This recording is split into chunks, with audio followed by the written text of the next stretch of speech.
Ladies and gentlemen, welcome to Draft Week. It's your premier Arizona Cardinal podcast. Like and subscribe. Leave us a 5-star wherever you get your programming.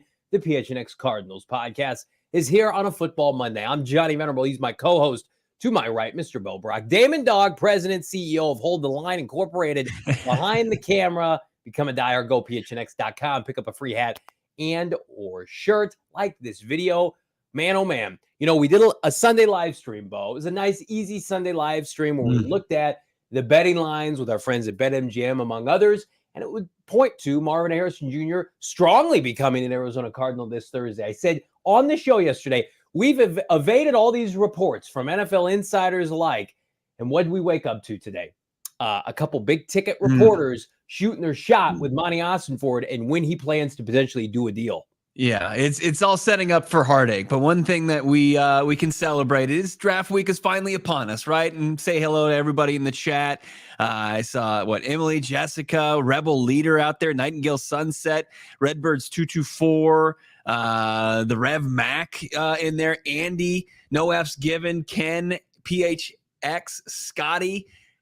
175 already to start this show. People are excited. They want to know. They want answers. And as you alluded to, some heavy hitters as far as the NFL insider business goes. We're saying that it's Monti Ossenfort's going to take this thing down to the wire. Let's start with one Adam Schefter, who carries more weight than anybody here in the football landscape. He had an article on ESPN. He was also on Pat McAfee.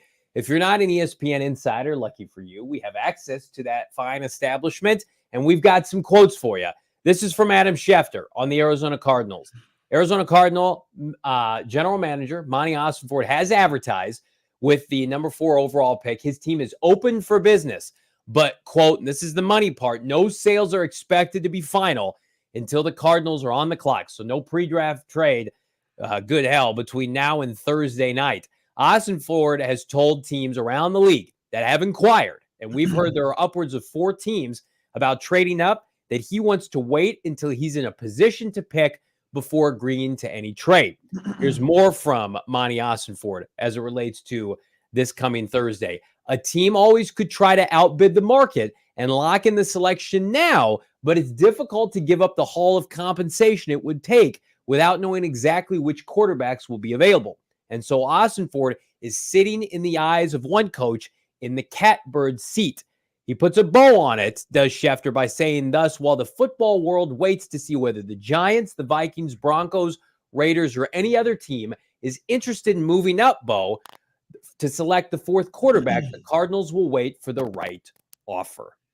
What are your reaction to those comments there by Adam Schefter, Bo Brack? That Monti Ossenfort is a shrewd, savvy negotiator. He is completely comfortable with the clock ticking down, taking and negotiating a potential massive trade down that could change just the trajectory, the path of his very franchise.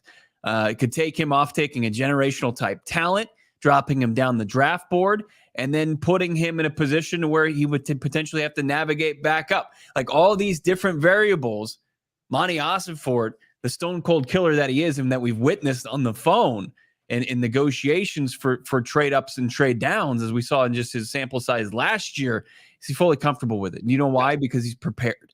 He's as prepared as any NFL general manager right now. And he understands that the way he can maximize his pick, the 4th overall selection, that's never been more valuable, and it's not going to be any more value. It's going to be at its peak value when he's on the clock finally. And he's got some desperate teams willing to pull out potentially any stops that would prevent them from getting a top quarterback in this draft.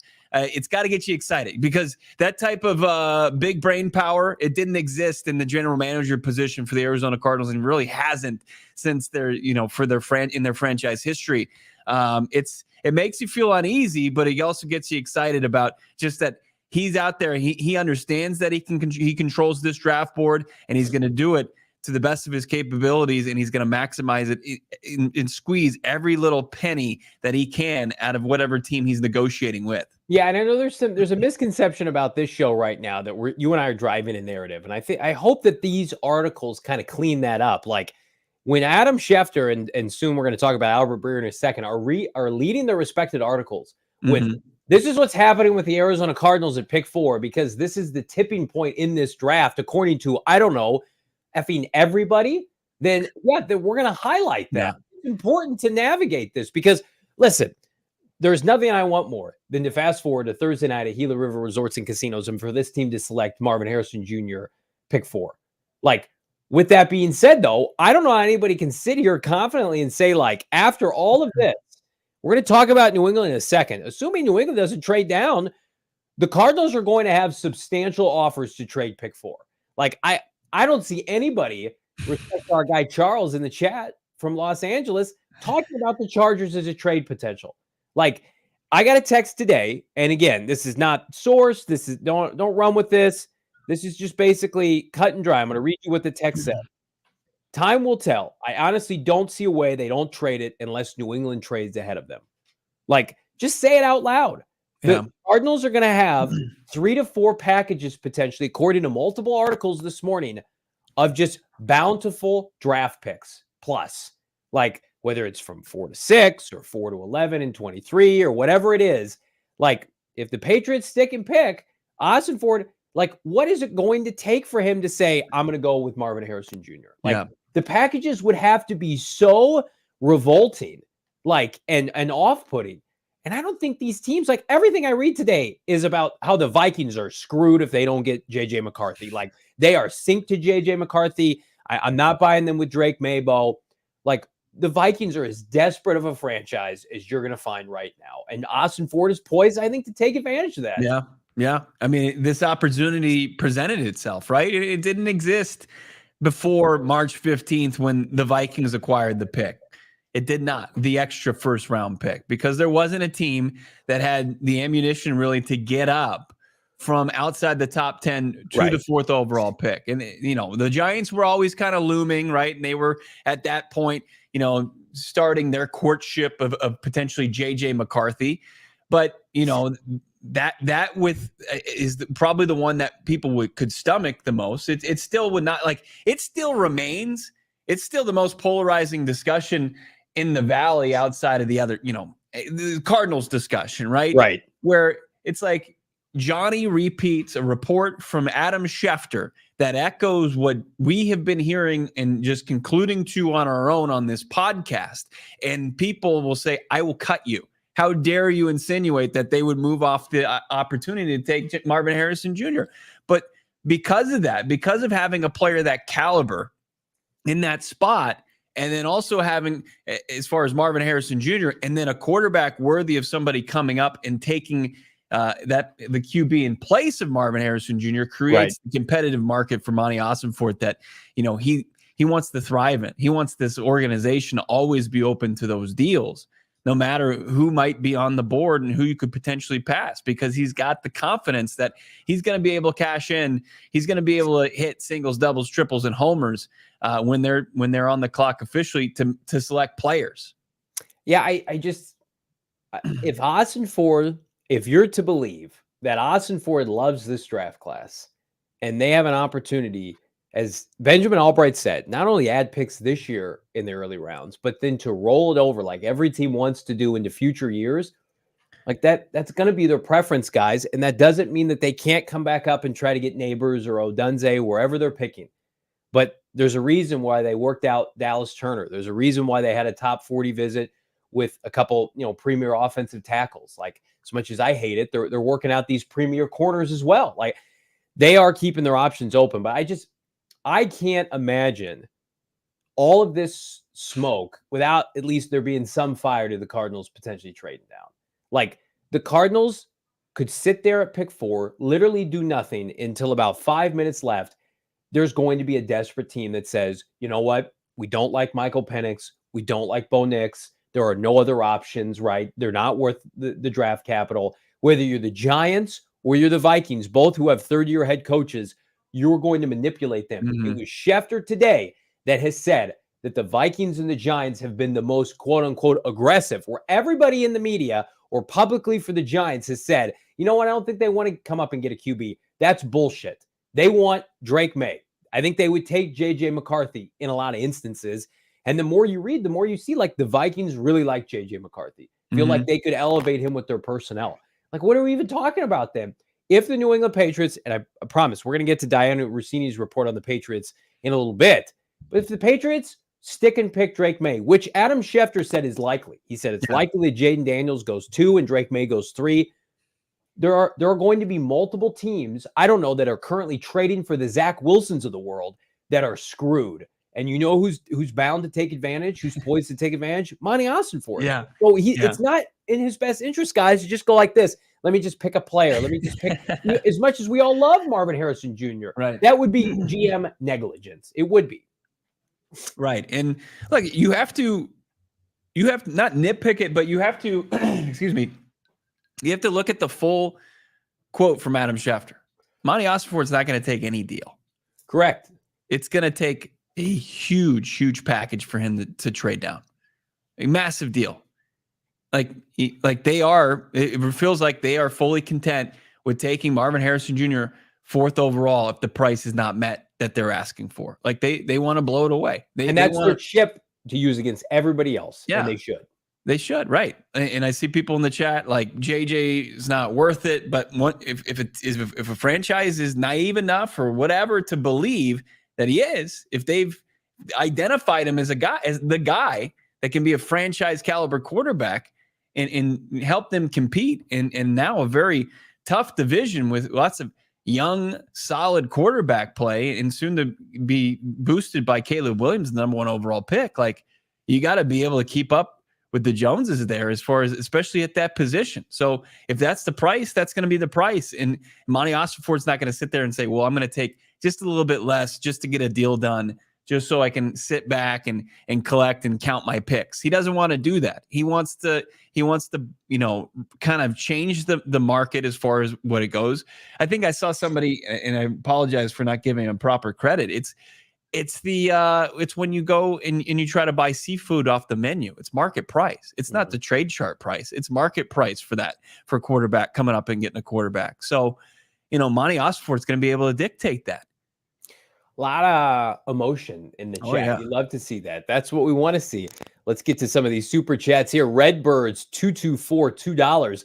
Feeling good about this. Hold the MFN line. Hashtag bird gang. I want people to, not tongue in cheek, to feel good about hold the line, because the best interest, I believe, of this team in this show is Marvin becoming a Cardinal on Thursday. But again, we're not doing our job here to be objective and just to cut through everything if we don't acknowledge that, Adam Schefter and coming up here, Albert Breer saying, like, the Cardinals are fielding offers and they're going to make a decision when they're on the clock. I mean, like, what does that sound like, guys? Like, there was a tweet out by Josh Norris. I apologize. I don't have it for the show, but he basically said that what if the Vikings and the Cardinals already have the parameters of a deal in place for number 4? It's done.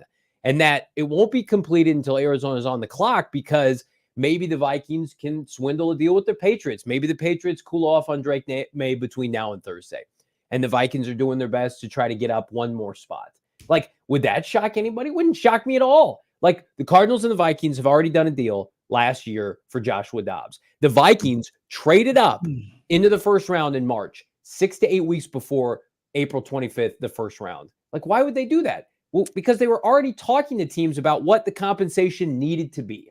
And if Ossenfort's like, you bring me 3 ones, maybe with a sweetener, you can have the pick. But if you can get a better deal out there, go do that. We'll take Marvin Harrison Jr.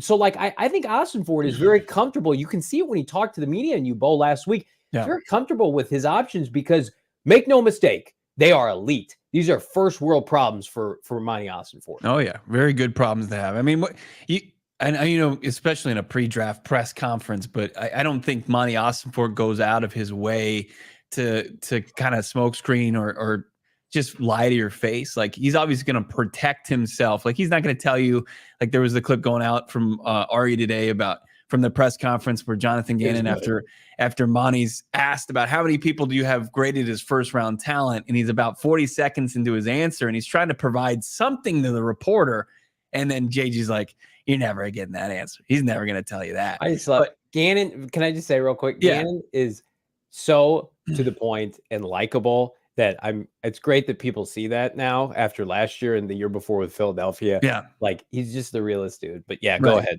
Right. They're never going to do anything to compromise their draft board or what they're going to do Thursday, Friday, and Saturday. But, I think when he says we've had talks, and he told me this, like, we've had talks, but it's surface level stuff. He expects things to really wind up and solidify, I think, as far as framework, Wednesday and Thursday. So I think it's just like, okay, he bought a house a long time ago in a really trendy up and coming neighborhood, and he's ready to put it on market, and then he's going to collect all his offers and make his decision, Wednesday or Thursday. But you're right. Like, I think, there's like some truth to what Schefter's saying. Is like, guys, settle in. Like, if we haven't told you already, like, this is going to be a sweat. This is like, you just took the under in the NBA All-Star game, and it's the fourth quarter. Like, this is going to be a sweat all the way to the finish. Schefter reiterates that, as does this report from Albert Breer of Sports Illustrated, his Monday morning quarterback. Let's get to these comments here. It won't be easy. And remember, Breer loves MHJ. He's tied the Cardinals to MHJ for the better part of the offseason. He's a graduate of Ohio State. It won't be easy to get Monti Ossenfort to move off of 4, but he's going to listen to offers. The Cardinals, this is important, they've already talked to 3 teams in earnest about moving the pick, and a 4th was expected to call. 4 teams want this pick. Those teams have been told that Arizona won't move the pick until it's on the clock, with the hope parameters for potential deals are in place before then, as was the case with Houston last year. If Arizona stays at 4, a lot of folks expect Marvin Harrison Jr. to be the pick. So I want everybody to look at that and say it out loud. The New England Patriots, who I think they've made their decision, are going to stick and pick a quarterback at 4, but or 3. I'm sorry, but they're posing it, Bo, that they're fielding offers. Well, why would they stick and pick? Because they need a quarterback. Mm-hmm. What other instance historically have you had a pick in the draft coming off a 4-win season where your roster still needs a ton of help, and you have passed on leveraging 3 to 4 teams for the sake of one player? Mm-hmm. I can't, like, it does not happen, which is our point entirely when we come and do this show every day. We love Marvin. He's the best player to come out of college football the last 2 years. He'd be the best player in last year's draft, in my opinion. 3 to 4 teams that want that pick that are actively calling him now. Like, it's going to take, in my opinion, a Herculean effort for Marvin Harrison Jr. to steady those waters, assuming New England doesn't trade out. Because if Ossenfort's on the clock and people are just batshit crazy throwing first and second round picks at him, guess what? He's going to take those picks and he's going to figure it out down the line. He's going to come up. He's going to move back. 3 to 4 teams. He is not manipulating this out of thin air like he did with Houston last year, where he got them to bid against themselves. He has teams actively calling him. And to your point, Bo, he's just going to keep collecting offers, and then he'll make a decision while on the clock. Yeah. Giants, Vikings, Broncos, Raiders, right? Feel pretty safe saying that those are probably the teams, unless there's some sort of we know the Broncos already called the Cardinals. Yeah. And so I would say the Raiders are probably the last team to reach out. Yeah. And they might not actually call. Right. I was expecting it, but they're always a wild card. It was interesting to hear that it was at Schefter. He said something about Penix potentially going to the Falcons. I almost tossed all the information from him out today after saying that the Falcons could be dark horses to take Michael Penix at 8th overall. If the Cardinals did trade down to 11, that would be just a beautiful gift. If you somehow added an unworthy quarterback to the mix in the top 10, like it just pushes up another player down towards them. Let's get back to some of these super chats here. You guys are fantastic. How about the Rev Mac 999?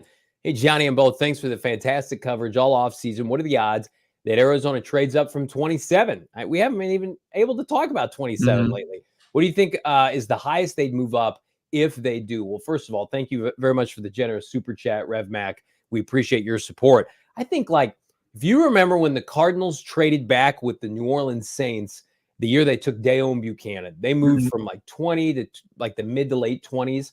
They got a third round pick. I think you could go up from 27 to say 21, 22, 23 and kick a third. And I think that third would really depend on how high you go. I think you could go probably from 27 to 20 or 21 and kick picks, whatever it is, 60, 61.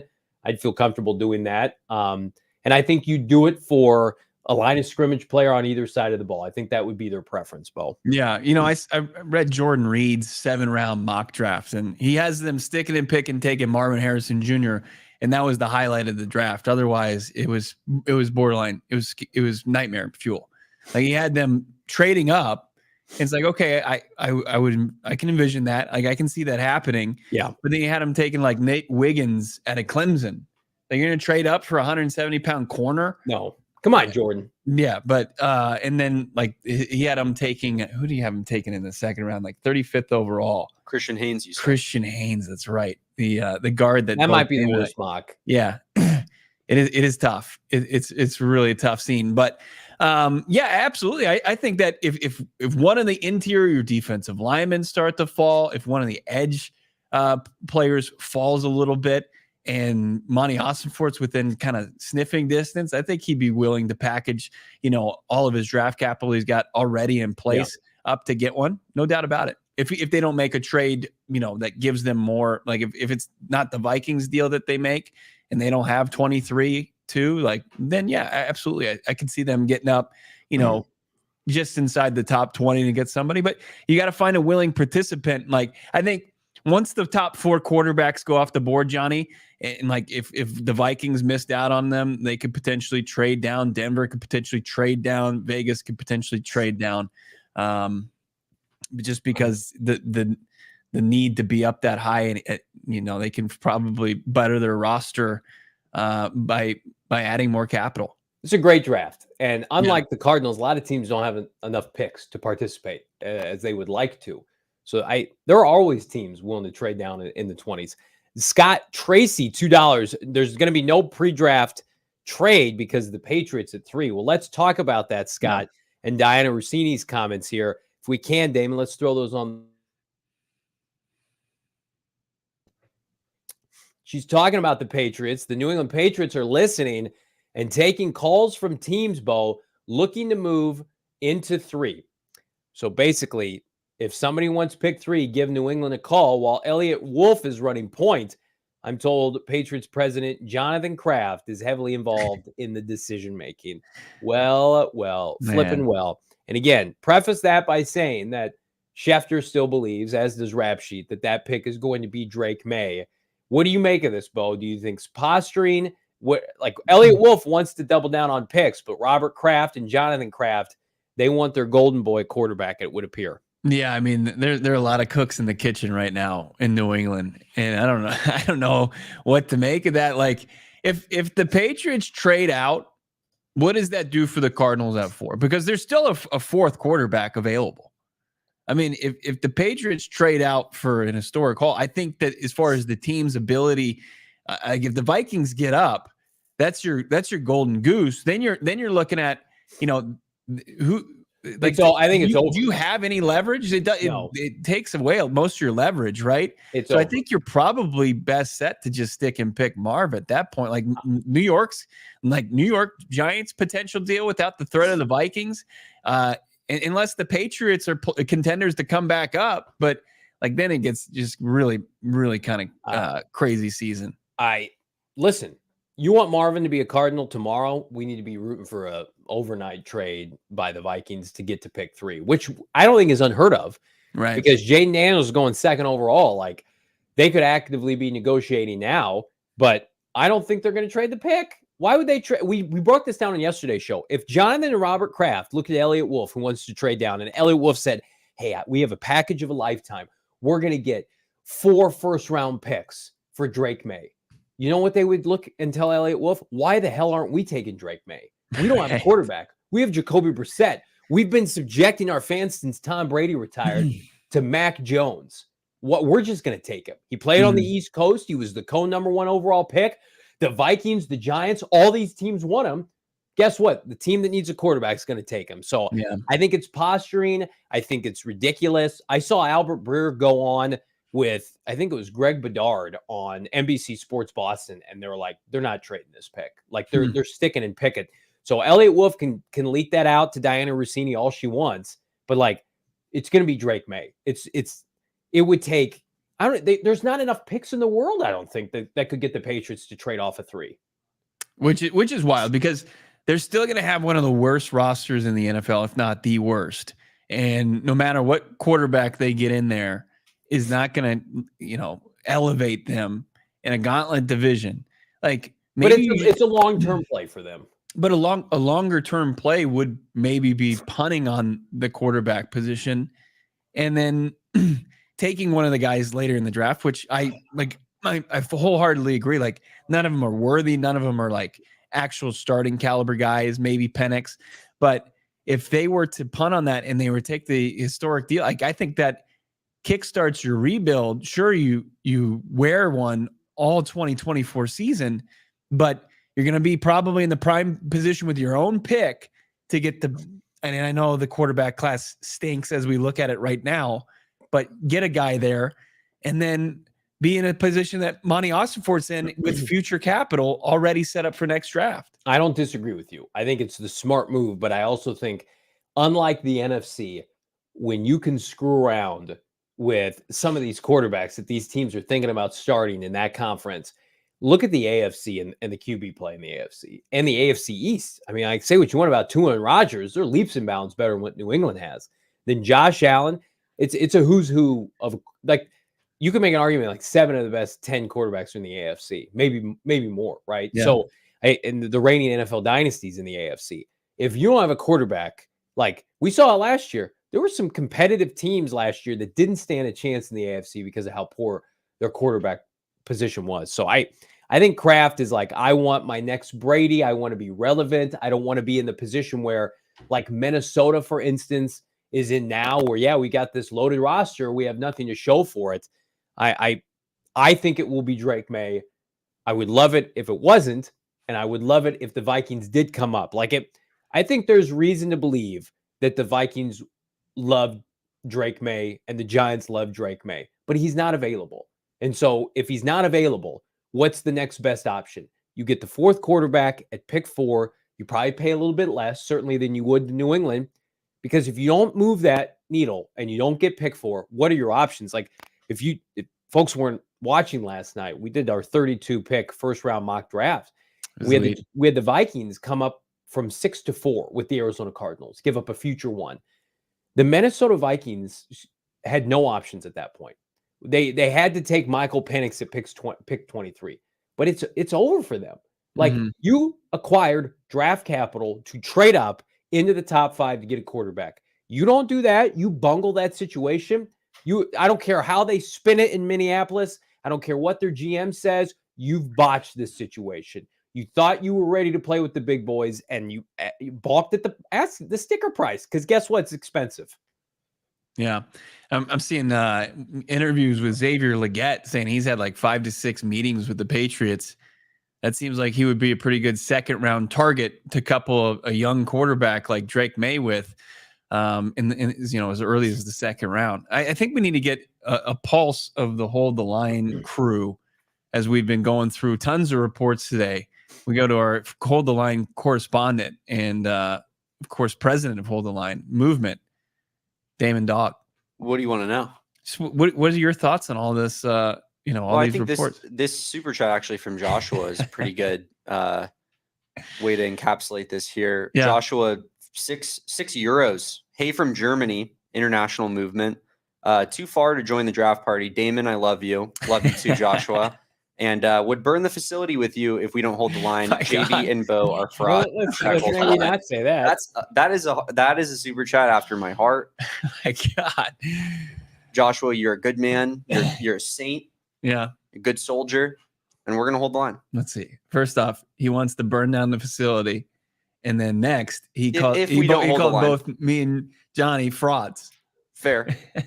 Yeah. We're called a lot of F words on this show. Frauds, fanboys. We have a lot of fun here. Thank you for that. Damon, so you feel pretty good even though these reports are out now. I don't really know how to feel. I feel like it's smokescreen season, and there's just a lot of rumors flying, and I really wouldn't be shocked either way at this point. But I definitely think that everybody adding in for certain that Marvin Harrison would be the pick if they stay at 4. That's kind of confidence inspiring in a way. Yeah, sure. I think it's trade or Marvin. It's Marvin or bust. Trade.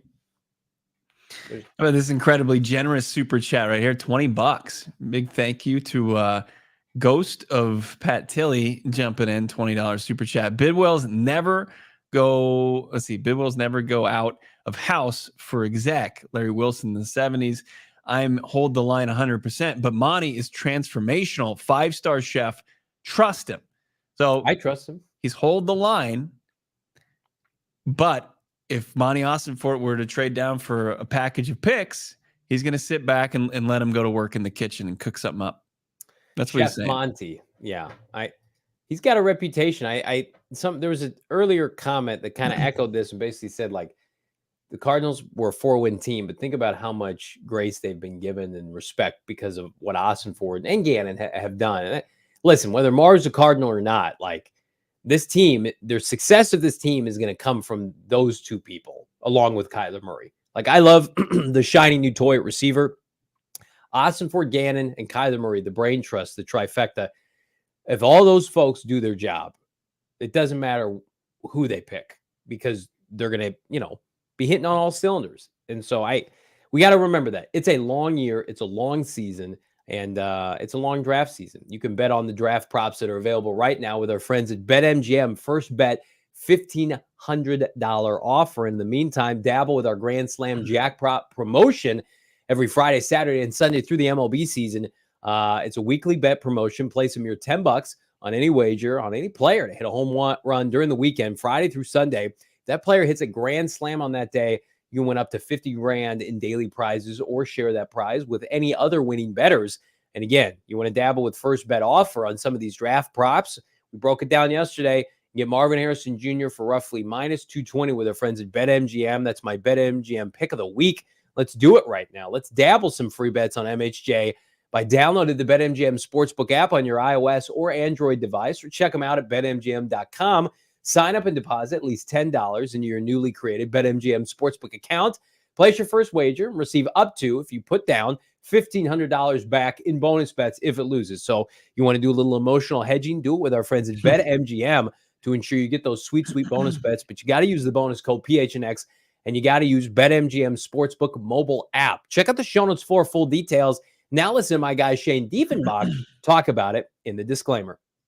Bets expire in 7 days. One new customer offer only. Gambling problem? Call 1-800-GAMBLER. Available in the U.S. Call 877-8-HOPE-NY 467-369 New York. Call 1-800-327-5050 Massachusetts. 21 plus only. Please gamble responsibly. Call 1-800-NEXT-STEP Arizona. 1-800-BETS-OFF Iowa. 1-800-981-0023 Puerto Rico. First bet offer for new customers only. Subject to eligibility requirements. Bonus bets are non-withdrawable. In partnership with Kansas Crossing Casino and Hotel. See BetMGM.com for terms. U.S. promotional offers not available in New York, Nevada, North Carolina, Ontario, or Puerto Rico.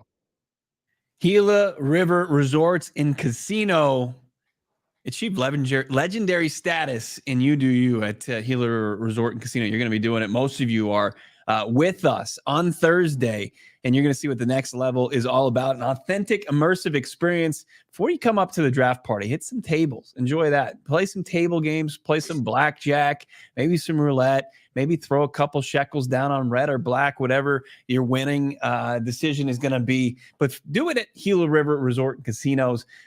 We're going to be at Wild Horse Pass, but they're all around the valley. Check out their full just setups across Arizona, Gila River Resorts and Casinos. Check out their website as well, playGila com for more details on all they offer, but it's unbelievable, unprecedented level of entertainment and excitement that you're not going to find anywhere else, even in Las Vegas. You can find it right here in the Valley of the Sun with Gila River Resorts and Casinos. You do you. Achieve that legendary status. 800 slot machines, 15 blackjack tables, live table games, and Arizona's largest casino sports book at Gila River Resort and Casinos. Did you guys see this tweet from Peter Schrager, basically like talking about how either sus this defensive class is or how elite this offensive class is? This is the tweet.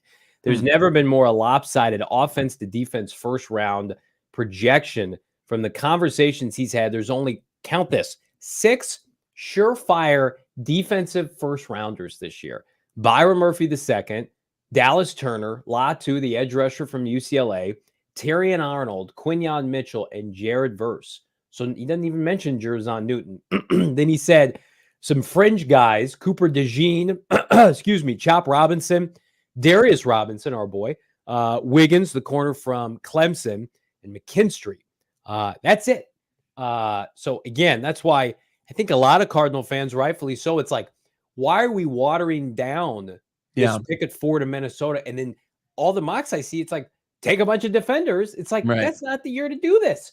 Our mock draft we did last night, not the end all be all. We had like 7 or 8 tackles in the top 20. There are 3 elite receiving prospects that are going to go top 10. There's a generational tight end. Lean into the strength of this draft, man. Marvin or not, get some offensive help. And the Cardinals defense is underserved, but like, don't force it if it's not there. And I don't think Ossenfort would, but I thought that was interesting that Schrager put that out there.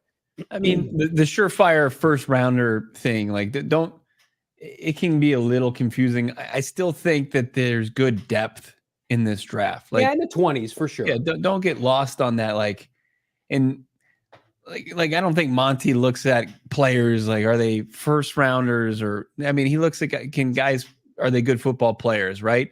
Are they going to come in and they're going to buy into their philosophy? Are they going to be able to help them win? I think there's plenty of people, top to bottom in this draft on the defensive side of the football that like will probably meet a similar expectation as some of the players they took last year, right? Like but to your point, like I agree, like with that, like the only way you can bolster it is by taking some of those blue chippers, and you have to do that. And if you have 2 first round picks, you're going to have, or in the case of a trade down, you're going to have 3. You need to hit on basically all 3 of those. And then you have a nice, decent size, high floor for the rest of your draft. I want to get back to Diana Rossini for a second, because we'd mentioned this bite as it relates to the Patriots and the Patriots shopping pick 3, Bo. But then she followed up her tweets with this, talking about the Arizona Cardinals as I'm clicking buttons. You guys, I'm so sorry, Damon, Dawg.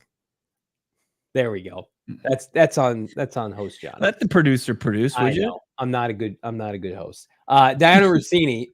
As for the Cardinals, like last year's draft, teams looking to trade up for pick 4 may have to wait it out. GM Monti Ossenfort won't do a trade until they're on the clock. Why? Arizona, and this is important, everybody, wants to maximize the value in order to squeeze competition as much as possible.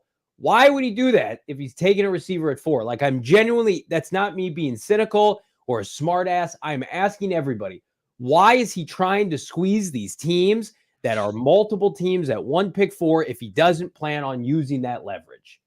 Because he could sit there right now and put the card in for MHJ.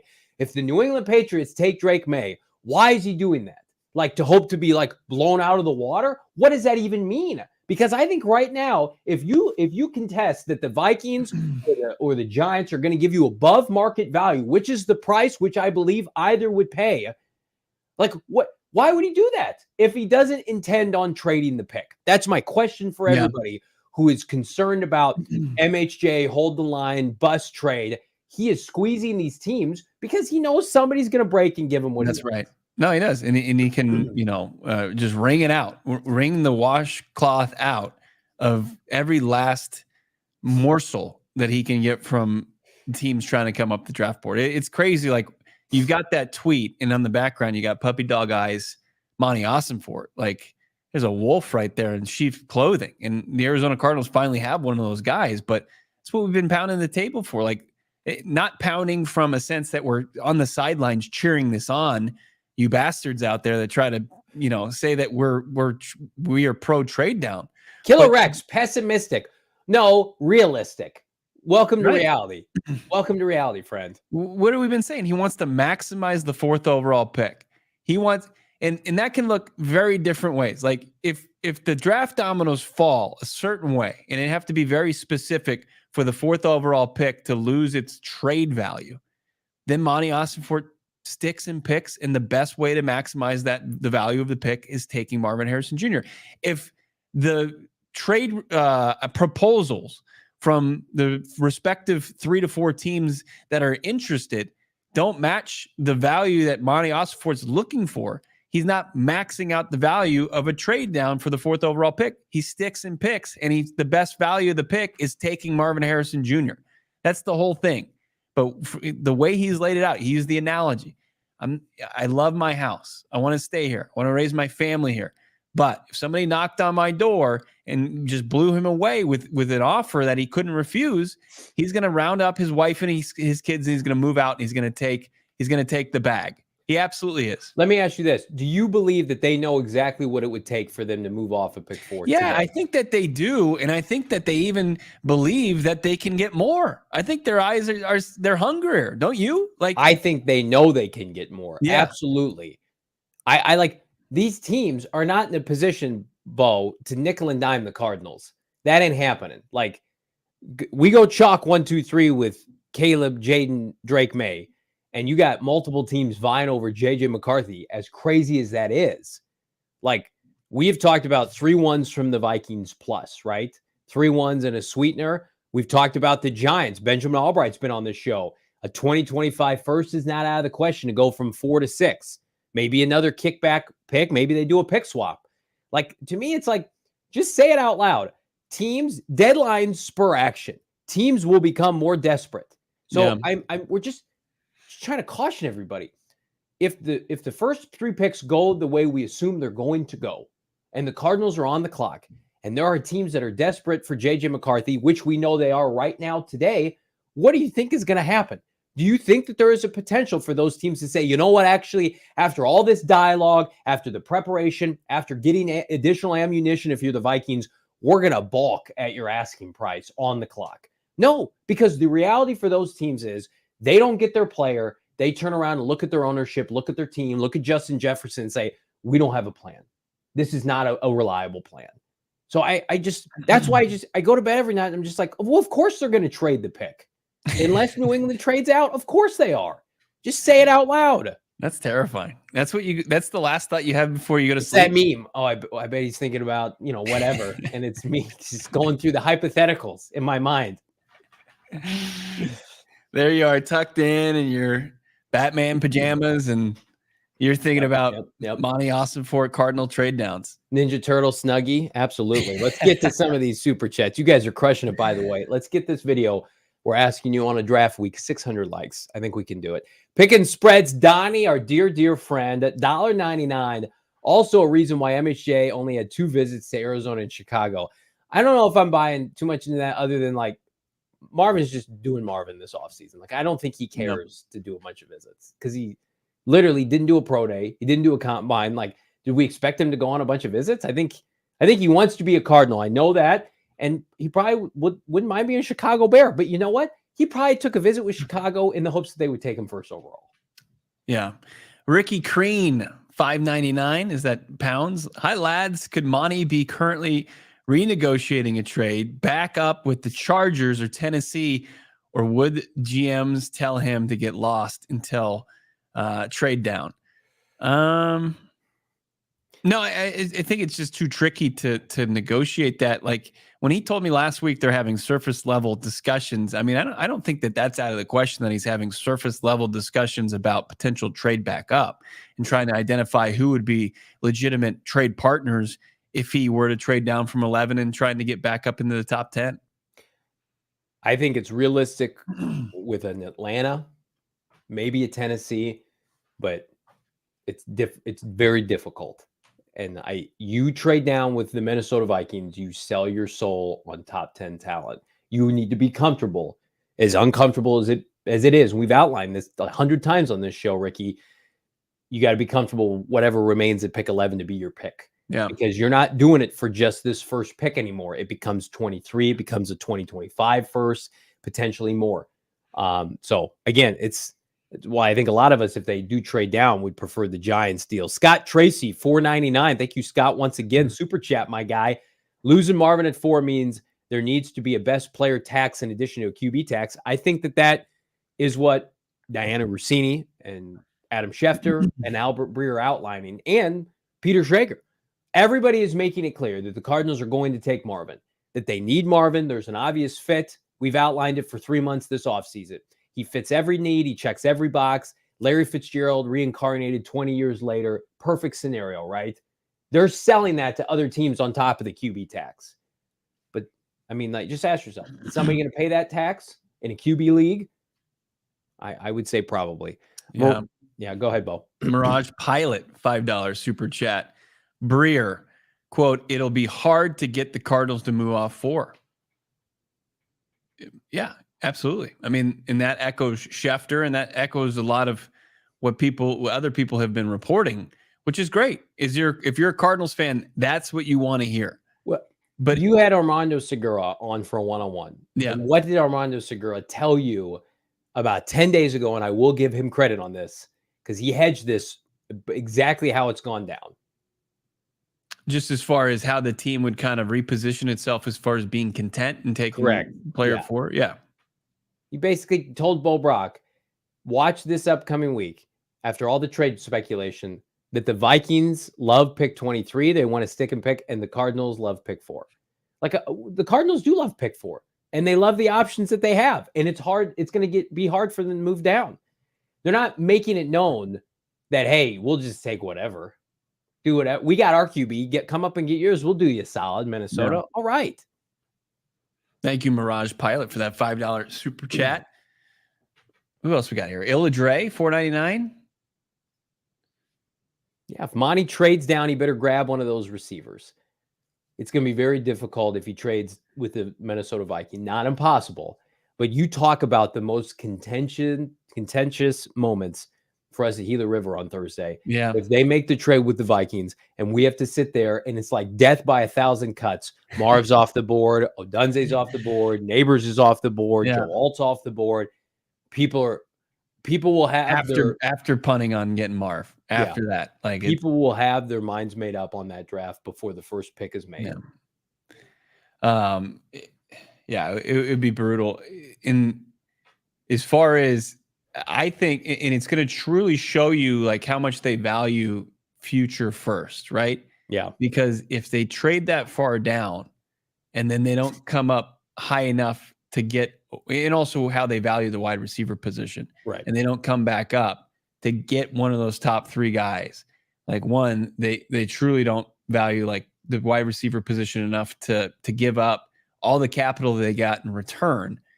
And that they just want the assets and they want to be able to spend those assets down the road, which is, I think that starts to create a narrative around Monti Ossenfort that I don't think people want to see. Like they want him to be savvy and shrewd as far as how he gets up and down the draft board. But, to a bunch of people's points, like getting all those assets, was it Daniel Jeremiah basically saying, can't just pick, accumulate picks and picks more, right?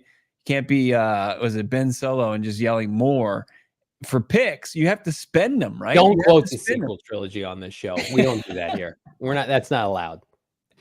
Libertarian Sasquatch, $1.99. If they win 6 games, that all the grace dries up fast.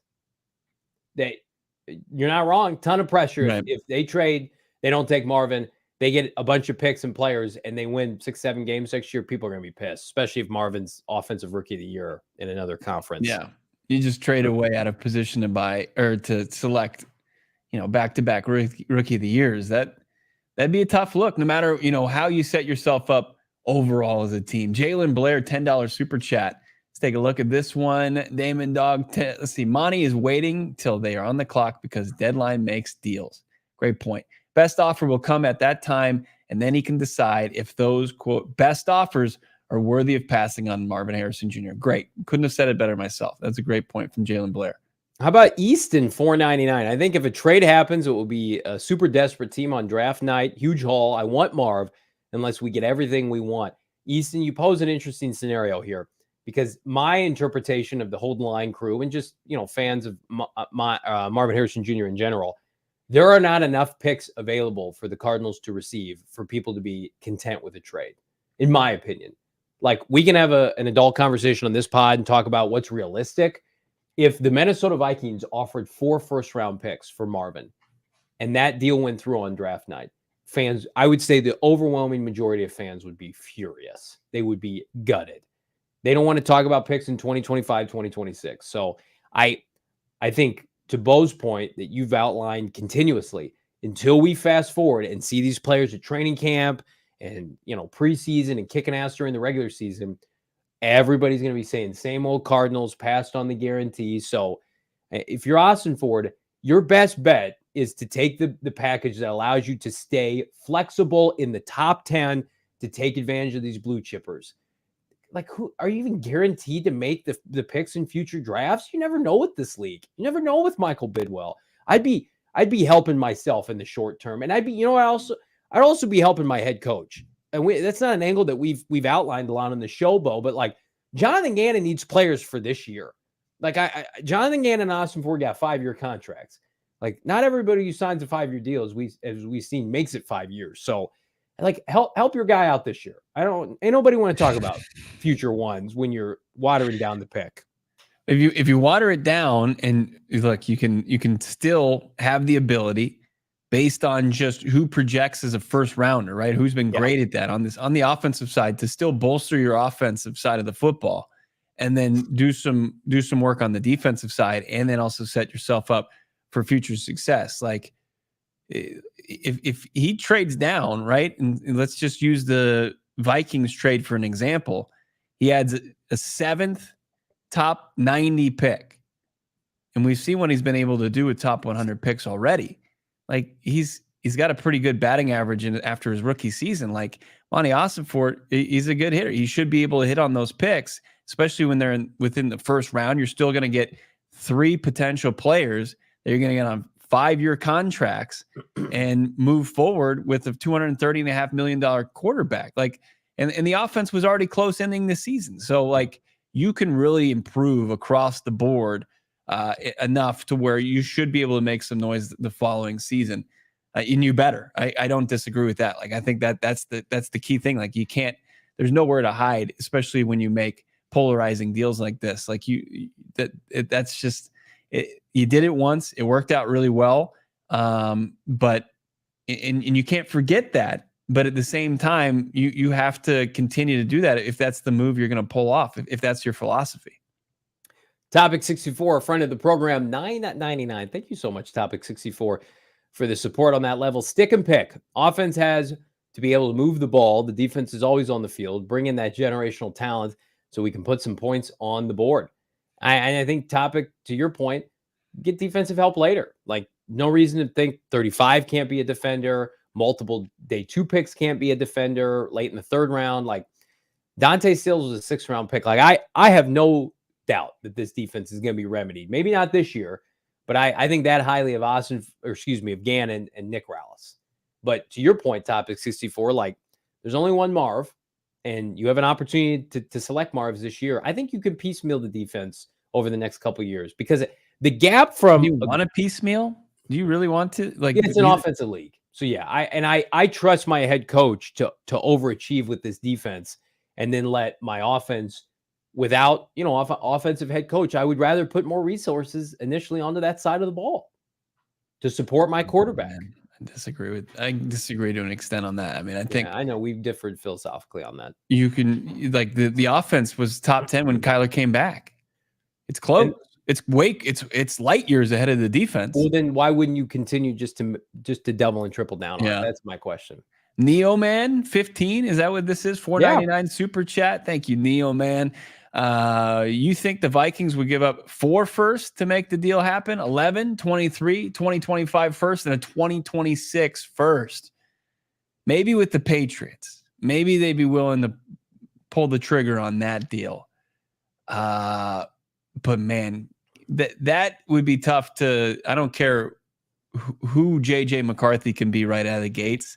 That's setting up him to come in running uphill on that. I think you're going to get 3 ones offered from the Vikings, and then if you can get anything else on top of that, Ossenfort did his job. Like people will be pissed because it's not Marv, but there's no way Ossenfort can't look himself in the mirror and be like, I took the Minnesota Vikings to the woodshed for the 4th quarterback in this class. But 4 ones, yeah. And again, it goes back to the point, Neil, man, like if you're Robert Kraft, why aren't you just taking the quarterback that's worth 4 ones in that scenario? Chris, $2 super chat.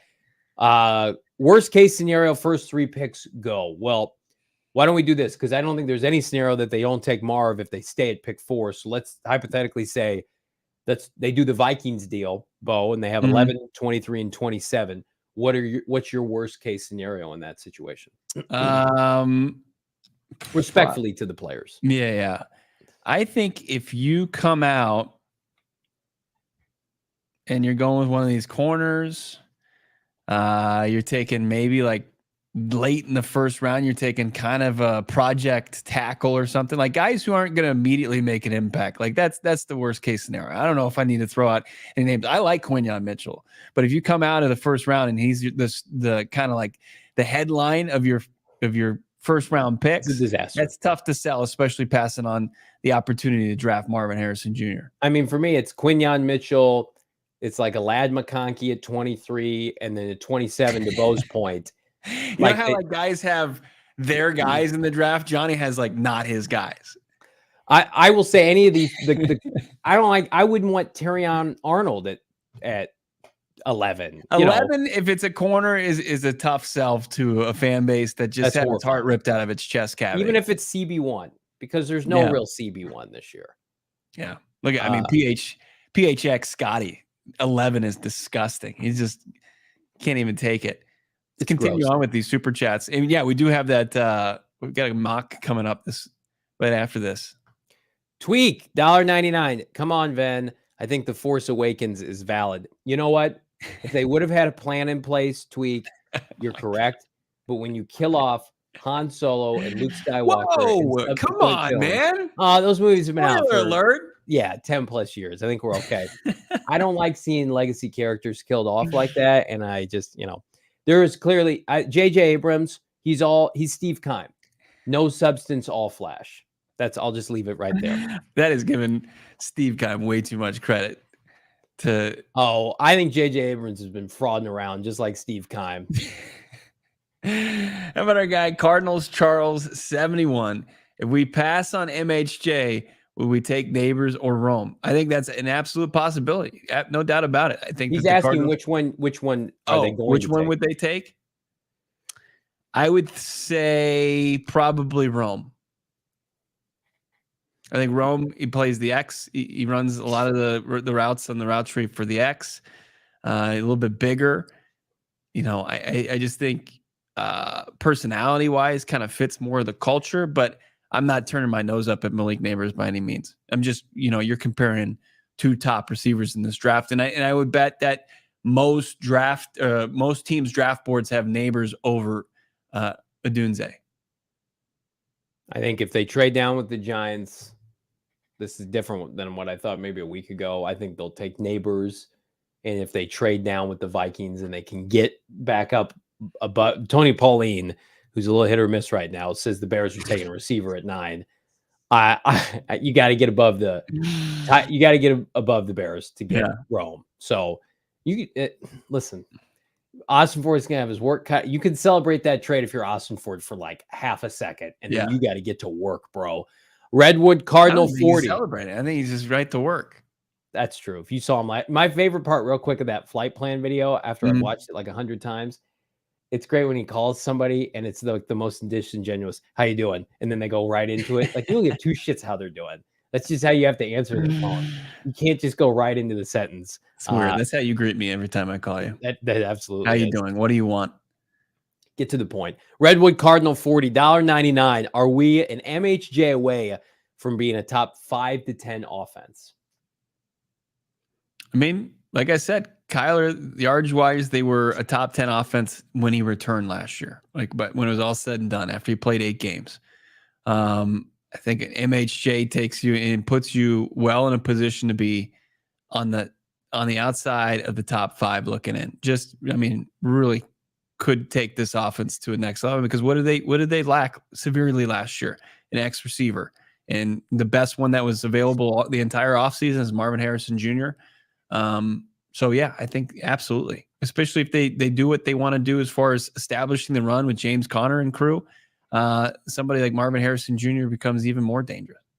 With the strength of schedule being in their favor, that Marv's a Cardinal, they'll have a top 10 offense, or it's a huge indictment of Drew Petzing. Jalen Blair, $2. Gut feeling, AZ only likes MHJ out of the top 3 wide receivers.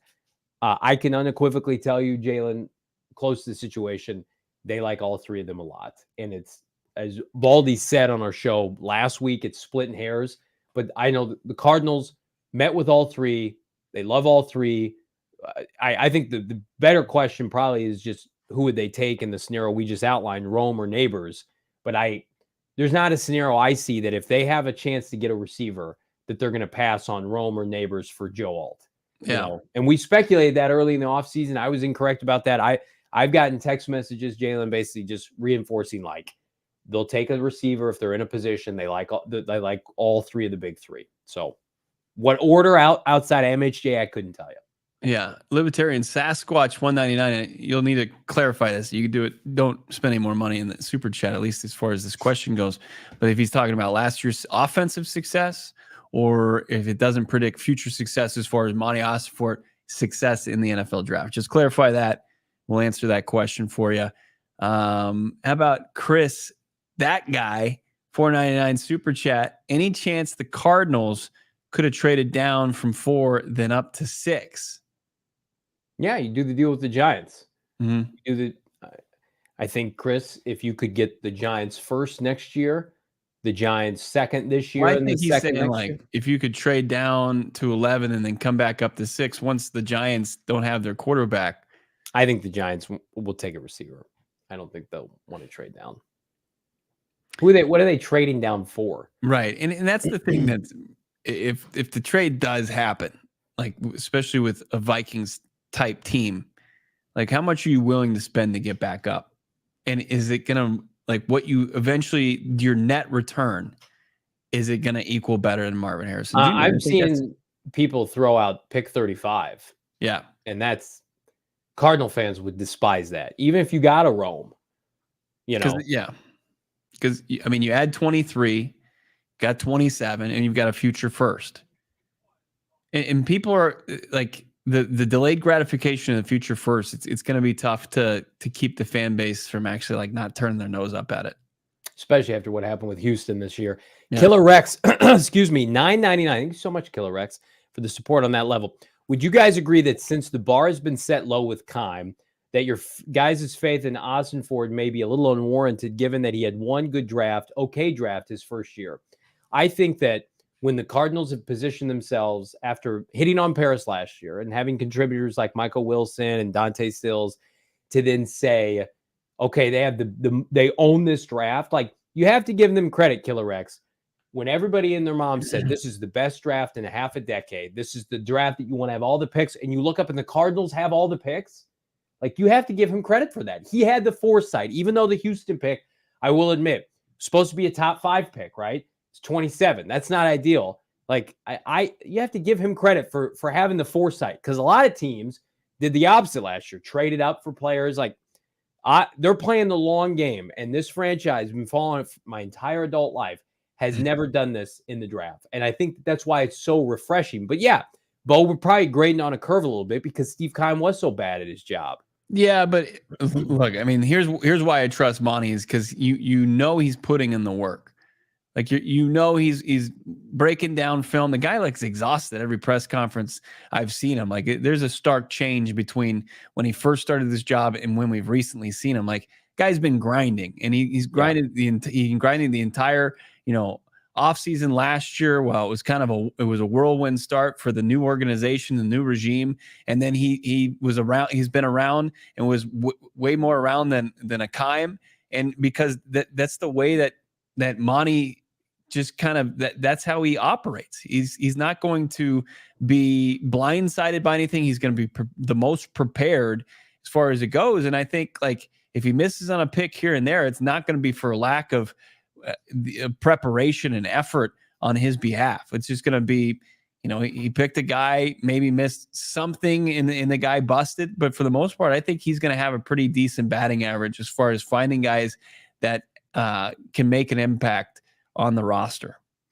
We're going to make an impact via the PFF mock draft simulator here in 1 minute. But first, I got to tell you about somebody who's been making a financial impact for the better in my life. It's Desert Financial, the official credit union of the Venerable household, PHNX Sports, and our Arizona Cardinals. For more than 84 years, Desert Financial has been Arizona's largest, most trusted local credit union. They're phenomenal all over locations here in the East Valley to help get you your money by also giving back to the community and providing financial solutions that make lives better. Again, they've got a financial team of experts who are committed to helping the community, offering financial solutions tailored to helping real life people. They've helped me. They can help you. Check out their checking accounts, savings accounts, mortgages, loans, credit cards, investment options, and more. Plus, if you're an Arizona sports fan, there's no better place to do your banking than Desert Financial Credit Union. Again, it's the only place you can sport the awesome Represent the Red Sea Arizona Cardinal Visa debit card. I have it. It's fantastic. You can get one right now. Just go online to desertfinancial.com/Cardinals. Open up a free checking account online. It takes a matter of minutes. Get your Arizona Cardinal Visa debit card in the mail just a couple days after the fact. It's free, and it's available to you right now. Take advantage. They will not do you wrong. Desert Financial Credit Union. Speaking of free options, it's going to save you money. How about our friends over at Circle K? Become a free member of the Inner Circle.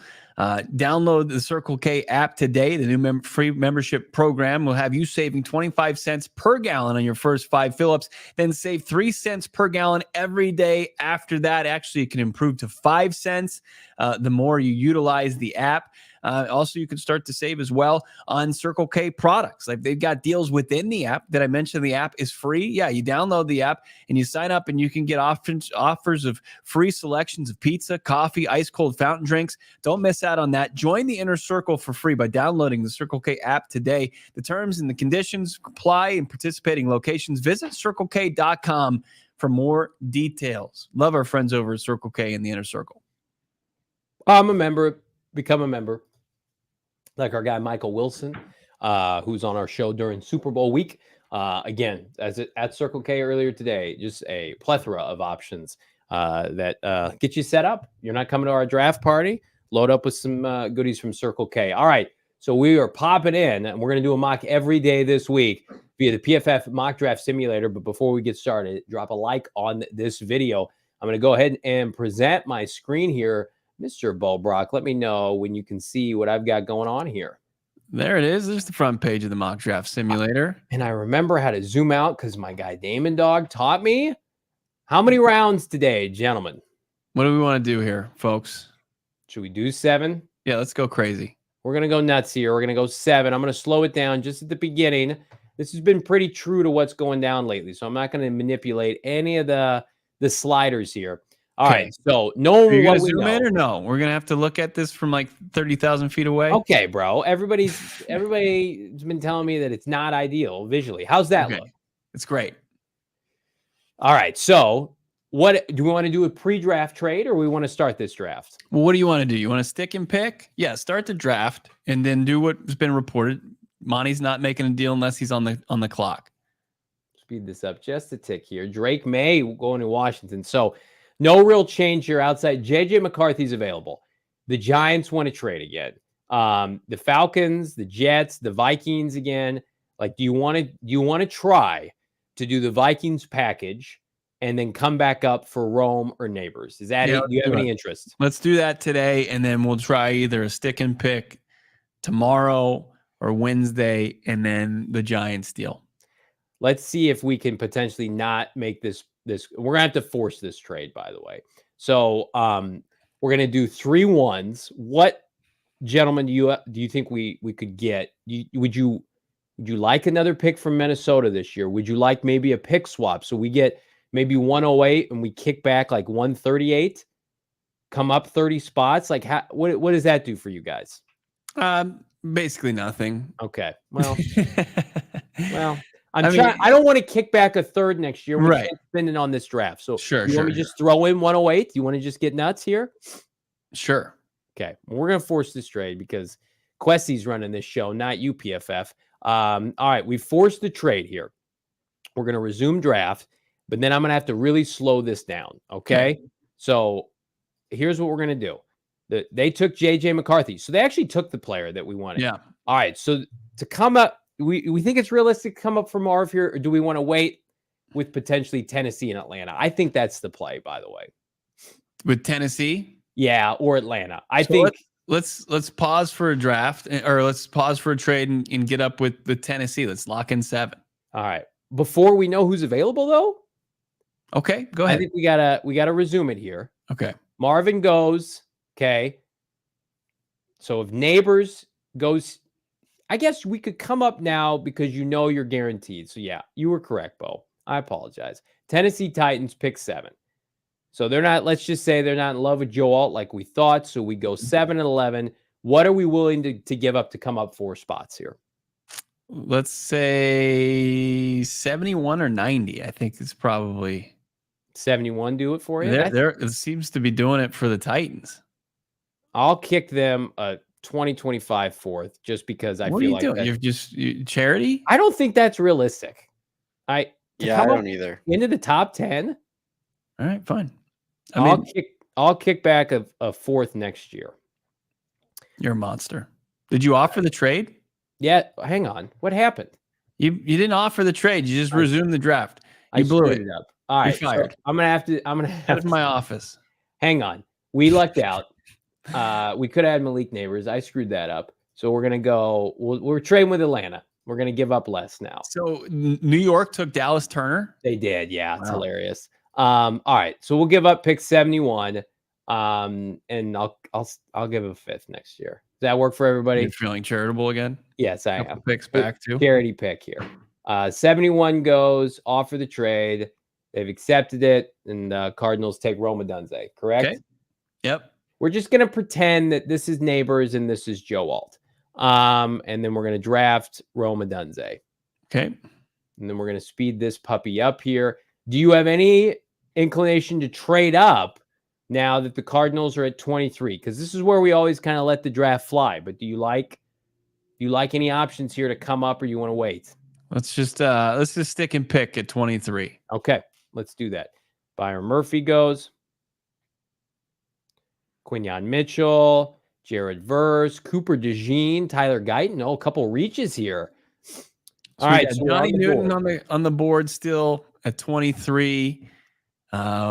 We've got Odunze, so we're good at the wide receiver spot.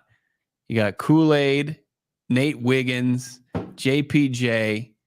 I say you start to work on that defense. Let's get some beef, and let's do it with Johnny Newton. What do you think? Damon, is this too chalk with what we've seen from everybody else, or does this just make too much sense not to happen? Yeah, I feel like the Cardinals would have to make that pick if that's how the board played out. Agreed.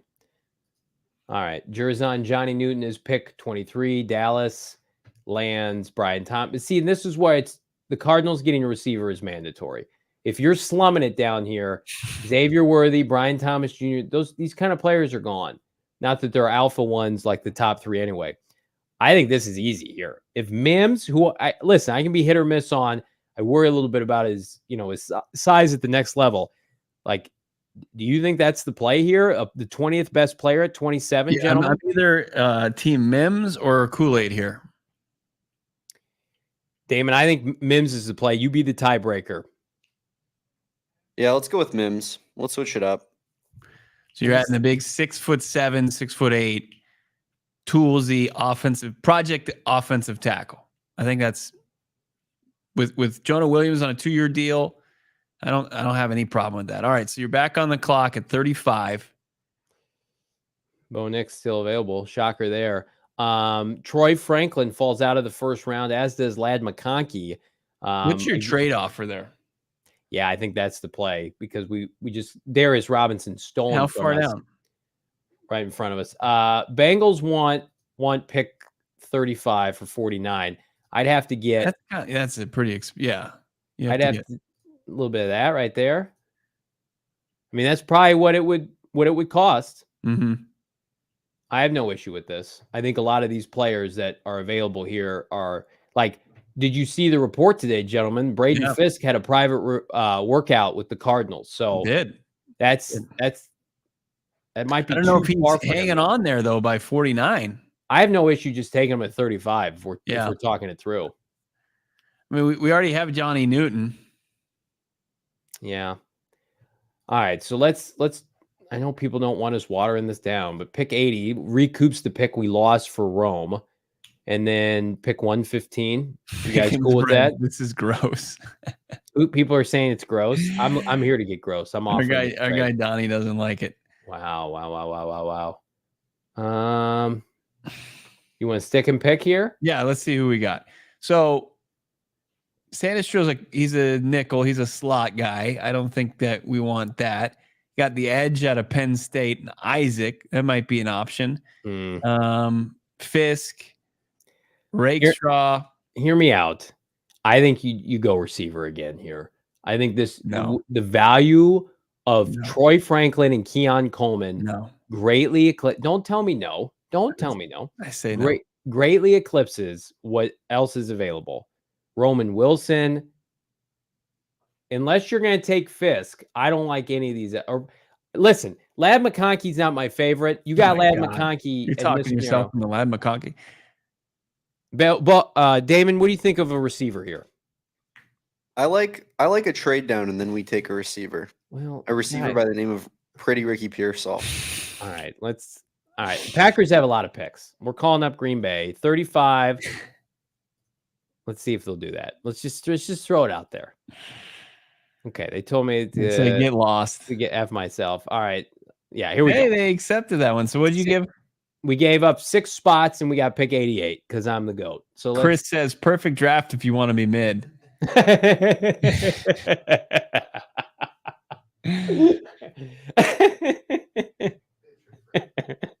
Troy Franklin hanging on there. We're at 41. Hey, I think you take Fisk here, right? I mean, like I said, you took Johnny Newton, so you're taking another toolsy defensive lineman. That's fine. Bro. I'm not going to turn my note completely up at it, but it's a risk. You double down. You don't have receiver. You haven't done anything as far as the edge goes. Isaac is not a good player. I'm sorry, he's not a top 40 player. Well, let's get picking 41. Smart ass. Chop Robinson's a fringe first rounder, according to Schrager. Yeah. You think the other kid from Penn State's going to go top 50? I don't think so. I think, again, you're doubling up on a position we already took. I don't have a preference. You want to take a receiver? I don't think Franklin's going to play the slot. Keon Coleman could take over for Greg Dortch or Roman Wilson at some point. Yeah. Fisk, to me, it's a good problem to have. You take 2 first-round caliber defensive tackles? All right. I think Fisk is the pick here. We got a third. We stole a third from somebody. Take him. We're going to do 18 more mock drafts this week, so let's just do that. Their defensive line was historically bad. They cannot have enough help there. I'm of the mindset. So who we got so far? We got Rome. We got Jerzon, Johnny Newton. We got Mims. We got Fisk. So we've gone meat and potatoes outside of a number one receiver. Yeah, the trenches are. That's where Monty's been living. Johnny, I know you want a receiver here. No, receiver or running back, please. Let's do it. We can wait on a running back. Jonah Ellis, I love it. Jonah Ellis out of Utah, the edge we've been looking for. There he is. 13 sacks. 6'2". This is his Gannon's new Hassan Reddick. Let's party, baby. I like the players that were on the board there. I like Drew Phillips. I like Malachi Corley. Yeah, I do too. I mean, a lot of them are going to be gone now, but What do we got here? We got 88 and we got 90. We're taking a receiver, one of these two picks, Damon. I promise you. Damon.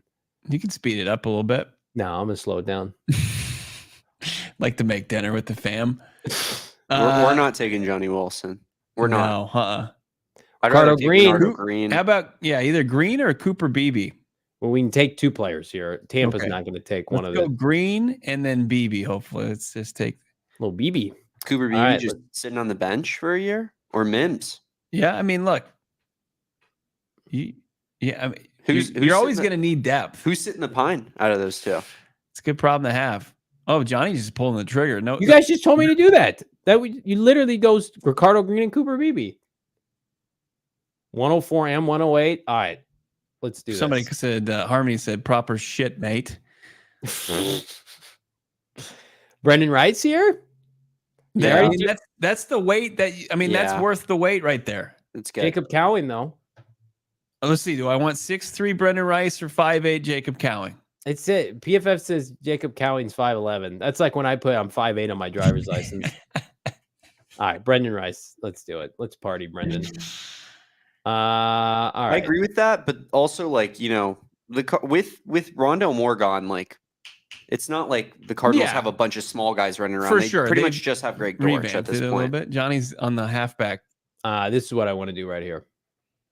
Well, what's our pick situation? So we got 108, 138, Okay, so 162, we're 20 180. picks from it. So it'd be a good chance that Braylon Allen's not there. Splurge, please. I don't want any players from Purdue. Braylon Allen is fine. Have you seen this dude in the t-shirt? He's pretty jacked. You guys tell me which back you like here. This is your pick, bud. Braylon Allen. Yeah, I think. Dude, I saw a stat where Braylon Allen can't break tackles. Huh. I'm taking one of the biggest backs in the draft. Everybody will hate this pick. 1300 yards, 6.4 yards per carry, 18 touchdowns. Look what he did this year. Why are they down on him? All right. Does the chat want Braylon Allen? I mean, he's running behind Joe Alt and Fisher and all that. He's got a great Braylon Allen. That's fine. I'm not going to be sad if the Cardinals draft Braylon Allen round 4. All right. We'll speed this puppy up into turbo. All right. Pick 138, gentlemen. All right. So we got Theo Johnson, a tight end on the board. Muhammad Kamara, an edge out of Colorado State. Mason Smith, but we've kind of bolstered the interior of the defensive line at this point. Corner out of Washington State is interesting. Smith Wade. Gabe Murphy, the edge. Yeah, that's the right one, right? Let's say Gabe Murphy. Let's do it. Yeah, that's a good value pick. Good TFL guy. Mm-hmm. Played in the shadow a lot too. He'll play teams first year. 162, developmental tight end potentially, or another cornerback, excuse me. We've doubled up on offensive line. We've had so many picks, it's hard to remember what we took. Yeah. Is this a We got position 3 picks left? I don't mind this Trevin Wallace guy too. I've seen a lot of mocks having him as like a 3rd round prospect. He's an off-ball linebacker. They have so many bodies at that now, though, and this class is so bad. Do they, though? I've been thinking about it. Like, I feel like they're pretty weak at off-ball linebacker comparatively. Well, they signed a starting one. They have Kazir White. They brought back, what's his name, that started at the end of the year. Kamal Haddon was a guy who's pretty good defensive back prospect before he got injured at Tennessee. What about? We've talked about this. We're just reuniting. This guy's got a man bun. Remember from the combine. Take that, what you will. What'd you say? Had a pretty solid man bun going on. Oh well, that's an easy choice then. Arkansas's got a center. He's got some positional flexibility here. Have we taken a corner yet? We did. We took Ricardo Green. Mm-hmm. But you're right, Damon. This Kalen kid, no career college interceptions makes me want to throw up. I'm going to pass on that. You want to go safety here? I think Haddon is a decent prospect at Tennessee. He just got hurt his final season. What about an Oregon State safety? Would you watch him play a lot, Damon? No, I have no idea who that is. He was awful against U of A, though. Okay. Well, Look at that. Well, oh my they've got goodness. U of A best cooked 'em. quarterback wide receiver duo. We've spent entirely too much time on Yeah. this. All right. Just make the pick here. All right. Damon wants an off-ball linebacker. He gets one in the 5th round. All right. 186 punting Get out of for here. Logan Lee. We haven't taken one Michigan player yet. That makes me sad. What about a corner from Penn State? No, No, this guy was so bad at the Senior Bowl. Johnny Dixon. he was the worst player at the Senior Bowl. Like, this kid out of Maryland was decent. The safety. Okay. If you're looking like at a Yeah, let's do that. Here. Let's get a developmental safety. Bo Braid. Not a good tackler, which, that could be a problem in the Seems NFL. like it's an important part of the job. Yeah. What about another lineman? What about, we haven't taken a true center I've yet. heard decent things about that safety from Air Force, actually. I mean, you probably get him at 226, but I mean, yeah, I like the cut of his jib just looking at his stats, Damon. All right, Damon's pulling the trigger. Trey Taylor, Air Force. This draft. How much do people hate it? That's what we're here for. Frank Gore Jr. has to be the pick. No. We already got a running back. Yeah. How many do you need? We got Brendan Rice with Give if me we would take him off, we could have the all here. Hall of Fame dads sit together. Joe Milton. No. Guy's gonna be he's on the Logan Thomas trajectory. What are you guys thinking? Just give me like a developmental offensive lineman. Keep scrolling. Solomon Bird. Heard some decent things about. I've watched this kid stink it up. Yeah. He's real bad. Have we jumped the shark on drafts? No, I think we're just getting started. I'm gonna take this is Prater's replacement right here. I don't want it. I don't want a kicker. I'll never draft a kicker. All right, we're gonna take the best available lineman, which is Ethan Driscoll from Marshall, a career left tackle, 6'7", 329. He can bunk with Mims at training camp, and there we go. I think that dude was at Senior Bowl. Ethan Driscoll. I thought I saw a little tidbit about him today. All right, to recap, we did the damn thing. We got a future 1 plus 2 1s this year and a 4th from the Vikings in exchange for pick 4. We then came back up from 11. We kicked back pick 71 and a 5th next year to take Rome Odunze. We got Jerzon Newton and Marius Mims. So those are your 3 first-round picks. I mean, like I know people are giving a shit in the chat. I like our first 5 picks a lot. A lot. Yeah, it's not bad. I mean, I think it's pretty solid. look at what we've done to the defensive front 7 with Newton, Fisk, Ellis, and then think about on the other side of the football, you give Kyler Murray a top and an X receiver, and then a project tackle, first round project tackle, and then Cooper Beebe, who could start at left guard tomorrow, and then Brendan Rice, the opportunity to develop without the pressure of playing right away. These 2 guys can come in for a year and have developmental backup roles and then hopefully grab a starting job in 2025. Though that's weighing our grade down. And then the rest of these guys are just those are just flyers, but People are just going to be mad if Marv isn't the pick. I think. Come on, guys. We got to live in reality here. I promise we'll do a mock this week where Marv is the pick, but that's tomorrow. not, You want to do it tomorrow? yeah, we can do it tomorrow. We got Baldy on the show tomorrow. Ryan Baldinger. Never heard of joined him? as the All-City NFL analyst. He's going to do double duty. He's with us, and then he's on All Access, the NFL on the NFL Network. Do they want us to be on All Access too, or no? Did they not say that? No, they don't. They don't Okay. want us on All Access. That's a mistake. We got some Greg- super chats though. Yeah, Greg Johnson, $5. Chargers trading Justin Herbert to Minnesota for their first round picks and one next year.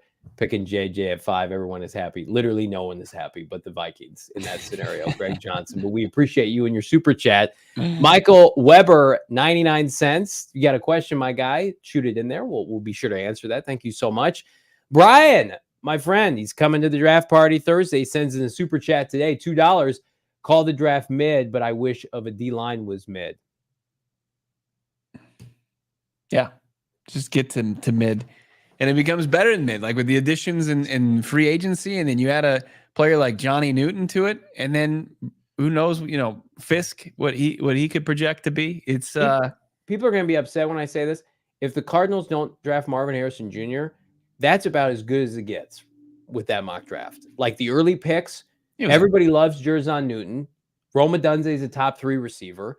You got one of the premier offensive tackles in this draft. You got another high-end first-round caliber defensive lineman. You got another wide receiver. You got a what I think a really good running back. I mean, Dana Francis, Johnny Bo, you would give this 2.5 if somebody submitted to this on Friday. That's a hell of a point. We give it 5. That is not a full. It's hard to mock draft in these mock draft streets. I never said it was easy. Those who can't do give Monties to mock drafts. That's what we are. It's hard to mock on the PFF mock draft simulator. It's not hard to become a diehard. Go PHNX.com. Pick up a free hat and or shirt every single year. You are a diehard. Become a part of our PHNX Cardinals exclusive member Discord, which is off the chain right now. And then also, of course, get 20% off future events, free shipping from the merchandise locker. I can't wait to see our diehards this Thursday, Gila River Resorts and Casinos. I can't wait to see everybody, but our diehards repping the gear. I was told by a little birdie today, Gila River Resorts and Casinos, we could be giving out some merch at the draft party, some membership PHNX locker merch. So again, perfect time. If you haven't become a diehard yet, get on the diehard train and come to Gila River Resorts and Casinos for the draft party if you have a ticket. It's going to be unbelievable. We are now one show closer. How many sleeps, Johnny? 3 sleeps? 3 sleeps in my jammy jams until Thursday. Cannot wait. Cannot wait. He can't get here soon enough. Baldy tomorrow, Wednesday, Trevor Sikkema, and I believe Omar Ruiz from the NFL Network. And then it is the day of the ball. Cannot wait.